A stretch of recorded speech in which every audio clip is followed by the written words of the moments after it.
Chapter 5 A Reason to Sing. There are some souls who live their lives to a constant beat. Nothing they do is out of rhythm, and this isn't meant in the context of someone who is perfectly organized in everything they do, for that is near to impossible. Life simply cannot be ordered with such precision. Instead, this rhythm is irregular. It has its ups and downs, times where it's in a minor key and where it transitions to major. This beat can be to an invention of the mind, or it can be well known, perhaps a song or two, or 100, shuffled on a mental playlist to an order which is not as random as initially anticipated. Midoriya is one of these people. He had only been attending UA for a few days, but already there was a spring to his step and a song in his mind that he had not heard for far too long. Background music was what it was like, a soundtrack to his life, long since overdue. Now, everywhere he goes, songs creep up on him from the deepest depths of his mind, the tunes hanging just past his lips, tantalizingly close to spilling out into reality. Midoriya was considering putting in earplugs and listening to whatever song the radio decided upon as he approached UA's glistening halls. The gigantic building loomed up ahead of him. It wasn't as ominous as it once was, representing nothing but a dream forever out of reach. Now, UA was a place where he could find a future. Maybe it wasn't going to be where he had wished it would take him. But did that really matter? Right now, Midoriya was just happy to have gone there at all. The main reason for this, in fact, had just ran around the corner. "Morning, Midoriya!" Shinso exclaimed. Midoriya had never seen him so excited for the day ahead. No, he couldn't quite place it. Something about his whole demeanor seemed different. The bags under his eyes were lighter. Was that it? His smile was that little bit brighter, more genuine. Less of a smirk and more of an actual smile. Midoriya grinned back at him. "Good morning," he said, suddenly slamming his hands over his mouth. The words had just fallen right out. He hadn't even thought about it. No impending panic attack about the very thought of releasing the smallest sentence. It was normal, like speaking was supposed to be. Shinso's smile grew wider. That was an accident," added Midoriya, his hands fumbling over each other.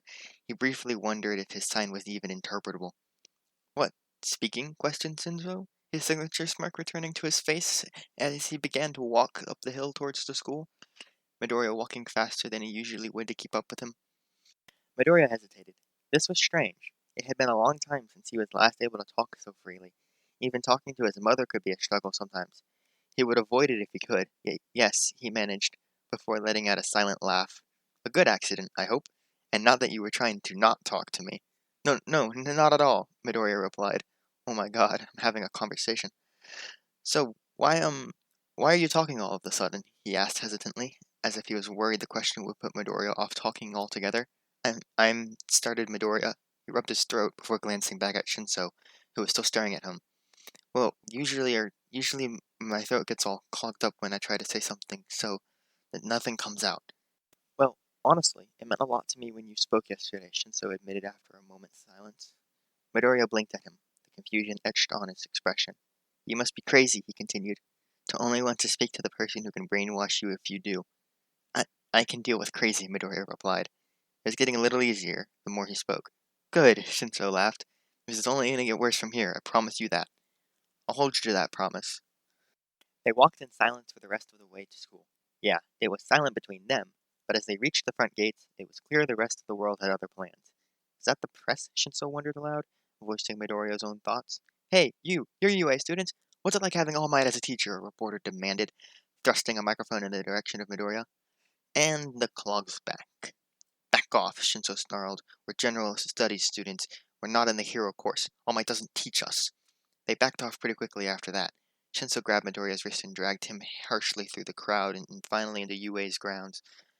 "I didn't know he teaches here," Midoriya signed as soon as they were free from the crowd. "I heard mutter from some of the other students about it. Are you a fan?" I was." "You were? What happened?" Midoriya fiddled with his fingertips, unsure of what to say. As they walked through the halls towards Class 1C, he took a deep breath, tugged on Shinso's shoulder, and explained. "I was attacked by a villain a while back. All Might saved me. Afterwards, I asked him if I could ever be a hero without a quirk. He said no, that it was good to have dreams, but that I had to ensure they were attainable." "He said that?" Shinso gaped. "I wasn't a huge fan to begin with. I'm even less of one now. It doesn't matter, really. So, did you talk to him?" he asked as they entered homeroom. Yes, I suppose it's not so hard to speak to certain people. I don't think I'd be able to speak to him now, though, and that was over 10 months ago. I found speaking easier back then. This whole muteless thing only really became a major problem afterwards. Shinso sat down in his desk. I'm glad things are starting to get better now, he signed. But you don't have to pressurize yourself to speak. I can keep translating for you at school if you want, and Cockatoo can too. Midoriya sniggered. Cockatoo? Present Mike, obviously, Shinso smirked. What's this about Present Mike? Questioned Ochi. She had sat next to Shinso in class, so Midoriya couldn't blame her for overhearing. Inside joke, Shinso replied at the same time as signing. See, this is the problem with speaking aloud. Eavesdroppers. Hey, Midoriya, I learned some sign language after school yesterday. Is this right? Shinso she signed, hello, good morning, how are you? Depends on what you're trying to say, Shinso told her. If you were trying to say, hello, good morning, how are you, then yes, but if not, then no. That's obviously what I was trying to say, Ochi retorted in obvious irritation. Midoriya, unsure of what to do in this situation, just gave her a nervous thumbs up.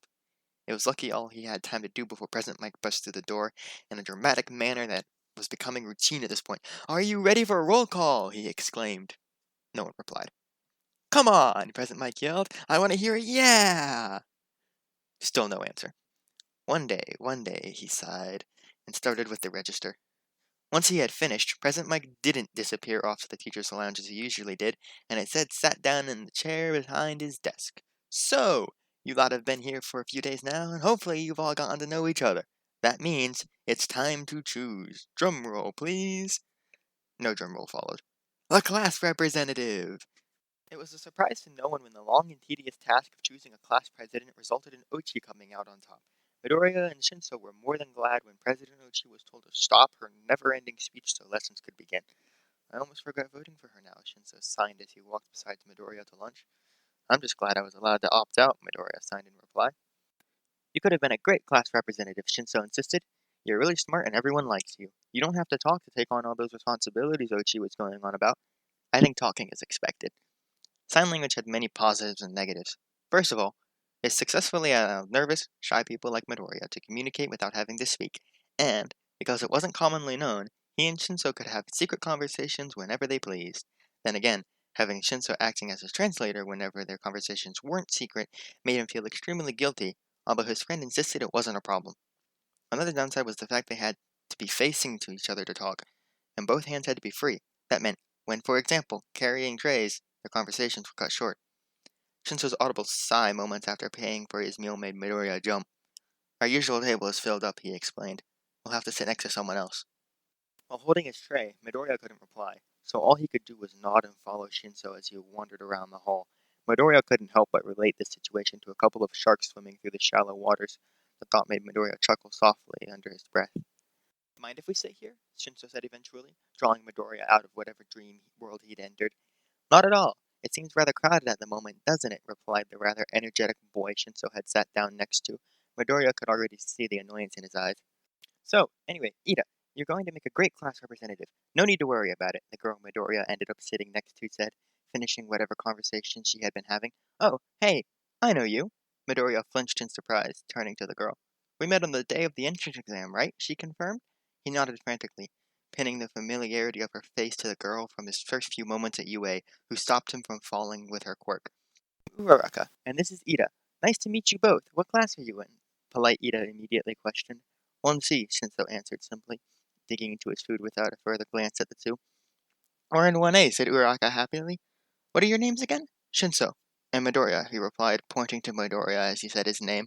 His throat felt dry. It was strange, how earlier that morning his voice had felt freer than it had ever been, but now, as soon as he was exposed to more social situation, the wall separating his mind from his mouth was thrown up again, closing him off from the outside world. Has anyone been expelled from your class yet? Yororaka asked Midoriya. Yes, she was definitely asking Midoriya. She had turned to face him and everything. We've already lost 2 people. No, general studies isn't like the hero course, Shinso said bitterly. Although, I heard the examinations for entrance to general studies were quite strenuous, Ida added. They were fine. Shinso was clearly getting quite irritated by the unwanted interaction. How did you find them? Uraraka asked Midoriya. She was clearly trying to involve him in the conversation. Midoriya selectively mute, Shinso snapped. Silence followed. Midoriya poked his rice with his chopsticks glumly. Curse his stupid mouth. Why wouldn't it open when you wanted it to? Oh, I'm so sorry, Uraraka suddenly exclaimed. Midoriya could do nothing but smile and sign an apology that Shinso translated for him. You know, sign language could be super useful for heroic, Uraraka said, turning to Ida, changing the conversation abruptly. Yes, I suppose it could. I wonder if Mr. Aizawa will let us set something up to allow the class to learn it, he wondered aloud. Yeah, then we could talk properly. That was when a loud, blaring noise filled their ears. Midoriya squealed and covered his ears as the person on the other side of Ida explained the significance behind the sudden alarm. With Midoriya's ears ringing, Shinso dragged him out of his seat and down the halls. A rapid influx of people barged between them, pulling the two apart. Panic set in. It was a toxic mix of fear from the alarm and anxiety driven from being separated from Shinso. Someone's elbow rammed into his head. Ah! It was Uraraka. Sorry, she exclaimed as she realized who it was. The two of them were pushed up close to the window overlooking the entrance to the school. Midoriya pulled on Uraraka's shoulder and directed her gaze towards the outside. There was the press, crowding an agitated present mic and a scruffy-looking teacher with long black hair. It's the press, Uraraka exclaimed. She called out for Ida, whose head appeared over the crowd, not far from where the two were standing. I have an idea, Midoriya signed to Uraraka on impulse. I'm sorry, I don't understand, she replied. Everyone, calm down. It's just the press, Ida cried, but his voice couldn't be heard over the din of the rest of the student body was making. Midoriya knew what they needed to do. He remembered Uraraka's quirk. She made him float back at the entrance exam. If she could make either herself or Ida float above the heads of everyone else, they could get their attention. He tapped Uraraka's shoulder again. Float, he signed. I don't understand sign language, he repleaded. Midoriya pulled at his hair. Come on, guess. Float, he tried again. It was a simple sign. Surely it looked enough like it meant float for her to understand. But after yet another fail, Midoriya grasped her wrist, pulled her in close to his face, and uttered the word float. Float? She repeated. Midoriya's eyes widened. He hadn't processed what he was doing. Did he really just manage to speak to a stranger? Ida must have heard what Uraraka said, because he reached out his hand over the crowd and yelled, Make me float, Uraraka! And so, she did. Midoriya was stunned to see the engine exhaust pipe sticking out of the bottom of Ida's legs. With a boost from his quirk, he went spinning across the heads of the students of UA and crashed into the wall above the exit sign. As he yelled his explanation at them, the pushing and pulling of the crowd halted, and Midoriya could breathe a sigh of relief. Shinso pushed through the crowd and made it to their side. Are you okay? He panted. Midoriya nodded furiously, still ecstatic that he had managed to overcome that blockage in his throat and communicate with Uraraka. She was still focusing on making sure Ida made it safely to the ground before releasing her quirk. I spoke, Midoriya told Shinso excitably. To her? He frowned. Midoriya nodded and actually bounced on the spot. That was a really good idea, Midoriya, Uraraka exclaimed as the crowds began to part. Thank you, he signed and Shinso translated. This was immediately followed by Midoriya teaching Uraraka how to sign thank you, whilst Ida hurried over to them. Shall we go back to our seats before our lunch gets cold? Ida suggested. Sure, replied Uraraka. Look, this is how you sign thank you. What did you say to her? Shinso questioned as they all walked back to the cafeteria. Only the word float. She couldn't figure out what it meant in sign, and I was really frightened that you'd gone. I'm surprised I managed to say it. Oh, what were you trying to sign to me earlier? Uraraka questioned. Did that mean float? Midoriya nodded. Can you show me again? The rest of lunch break consisted mainly of teaching Uraraka and Ida various words inside. Despite the panic derived from the press's attack, by the end of the day, Midoriya wouldn't hesitate to admit that it had been one of the best days he'd had in a long, long time. And it wasn't over yet. Although, it didn't take long for Midoriya to realize Shinso seemed a little off as the day ended. No, it couldn't be. Was Shinso jealous of Midoriya speaking to Uraraka? Thank you for helping me today, Midoriya told him as the two of them left school. What did I do again? He sighed. Midoriya took a deep breath. You gave me the courage to speak. Shinso's eyes widened. Whatever emotion he could have been storing up immediately tossed to the wind. I did? I don't think I could ever have done that if you hadn't been so kind to me. It was clear his friend didn't quite know how to respond. I could only say one word, but that's one more word than usual, he laughed meekly. Hey, wait up, you two!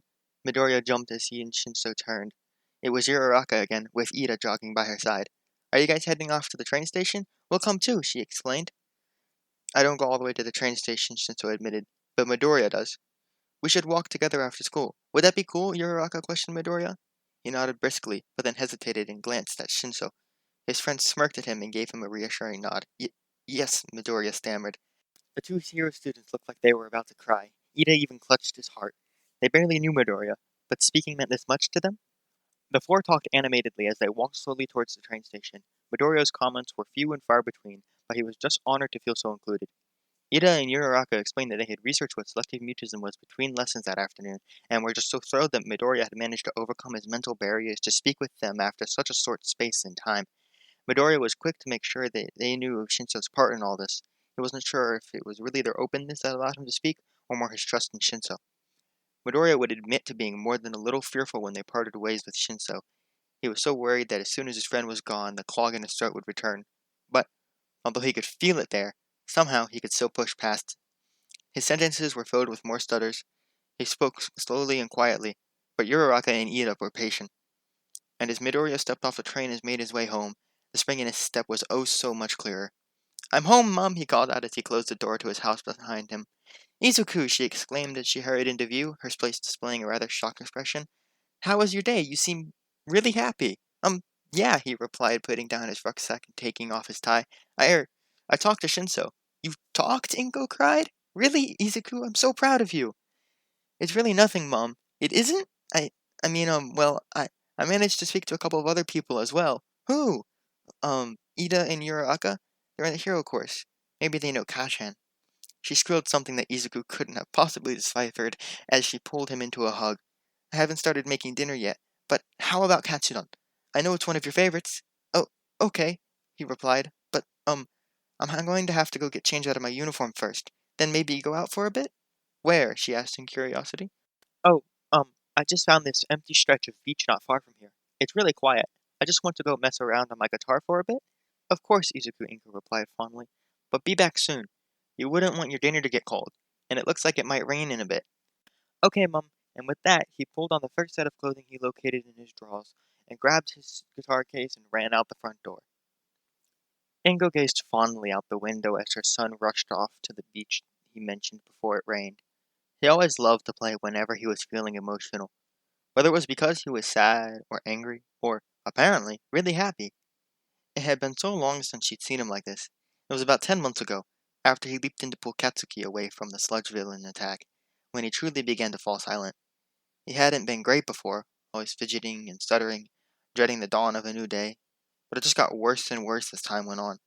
She was glad she'd convinced Itsuku to take the entrance exams to UA, despite not being able to shoot for the hero course. This could really be the start of something wonderful. His mum was right about the rain. Midoriya couldn't see the ocean in its true majesty because of the looming clouds, but he didn't care. He was looking forward to the tranquility of the trash-covered beach of Dagobah. He didn't mind its filthy state if it meant he could play whatever he wanted without disturbing anyone. He also knew that his mother wouldn't have minded him playing in the house. In fact, she seemed to rather enjoy it. But Midoriya just wanted to be alone that evening, after such an eventful day. He sat on top of the same pile of garbage that he had the first time he ventured onto the sandy wasteland, leaving the case of guitar by the abandoned boardwalk. Thunder crackled over him, and the clouds' first teardrops trickled down Midoriya's cheeks.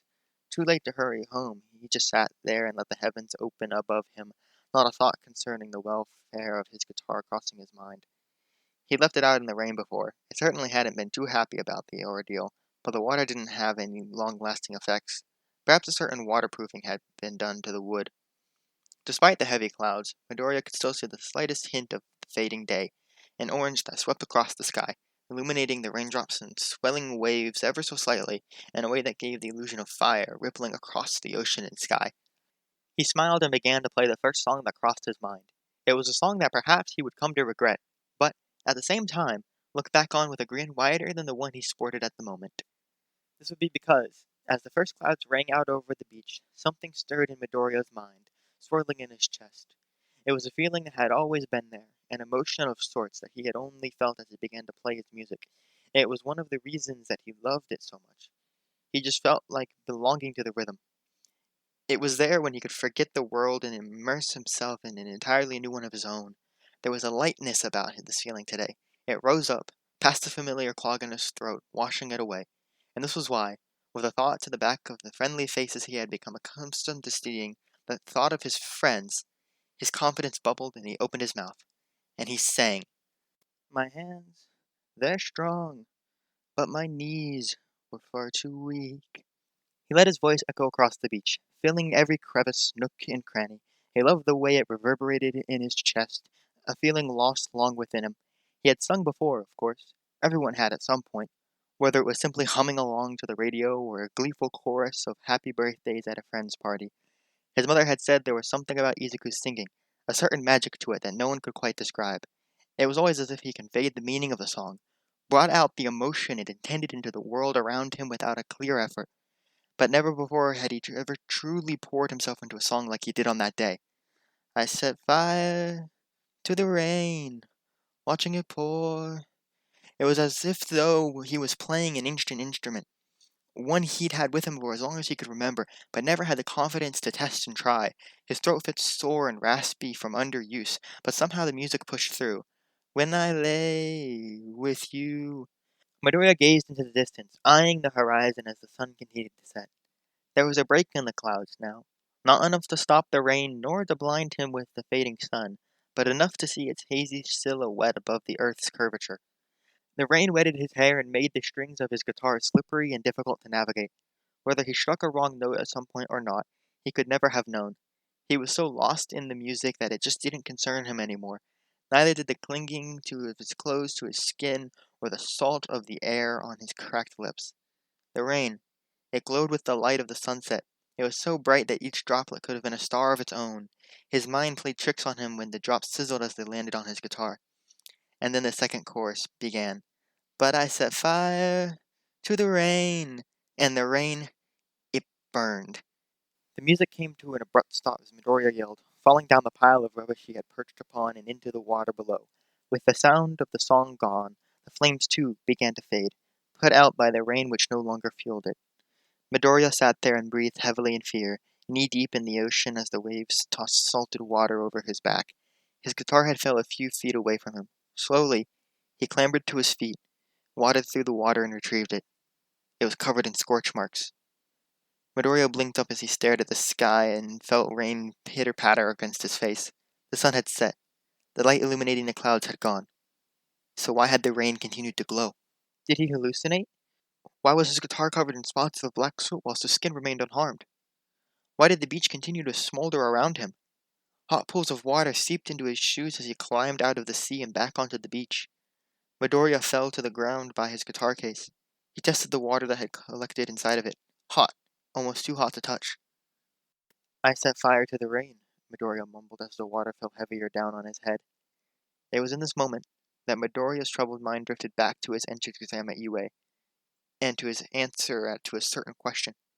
However, the recombinant frequency of quirklessness and having an extra joint is so low because the alleles are so close together that the inheritance of either gene separately is near unheard of. Near to unheard of, he said out loud to himself. Near to not impossible. Rare. But possible. He tilted his head back and cried one last time, I set fire to the rain. But nothing happened. You're going crazy. Something must have leaked from the garbage, burned the guitar, and the hot water was just from the sunlight heating it up. Yeah, definitely, Midoriya reasoned, pacing back and forth. But what if it was his singing? Midoriya pulled out his phone, struggling to unlock it in the pouring rain. His mom hadn't messaged him quite yet. He still had time before he had to head home. He bit his lip. There's got to be a way to try this. And so, he tapped on his downloaded music and managed to reach the playlist created for his dance class, filled with normal and karaoke versions of hundreds of songs that they danced to over the years, and he tapped the song he'd been looking for. A smile returned to his face as the familiar beat filled his ears. I used to think maybe you loved me. Now, baby, I'm sure. He let himself prance across the sand, jumping on top of half-buried objects discarded there years ago. He twisted in the air, thoughts of a burnt guitar lost once more into the back of his mind as the upbeat rhythm consumed him. Now every time I go for the mailbox, gotta hold myself down. He laughed, dragging his feet in the sand as he almost tripped over an old tire. The rain had drenched him at this point, and his dip in the ocean hadn't helped. But now he couldn't even feel the coolness of the rain as it grew heavier still. He was completely lost in his dance, not caring about the squelching of his shoes and the sand stuck to the back of his trousers. Now I'm walking on sunshine, whoa. And that was when the clouds right above his head parted, and a beaming ray of sunlight illuminated the spot where he stood, following his every movement like a spotlight. And as the chorus ended, laughing in ecstasy, he fell to the ground and turned off the music on his phone. The sunlight faded once more. Now that couldn't have been a coincidence. The sun had already set. Midoriya's mind raced. Thoughts of what would happen if he had kept singing mingled with what other songs he could do, and oh my god, I have a quirk. He leapt to his feet and screamed it to the sky. I have a quirk! His phone buzzed. It was his mother, wondering where he was. A grin still plastered across his face. Midoriya raced back over to his guitar case, zipped it shut, grasped the handle, and took off. He ran nearly all the way home, only stopping when he had run out of breath. He chugged inside and closed the door behind him. Izuku, what happened? Did you really stay out in the rain? His mother cried when her son walked in, dripping water everywhere. But then her gaze reached the expression on his face. What happened? She demanded. Izuku, you're scaring me. Mum, he said shakily, shivering in the cold, but he didn't mind. Mum, I have a quirk. But, but that's impossible. What is it? Singing, he breathed. Singing? But what about your toe joint?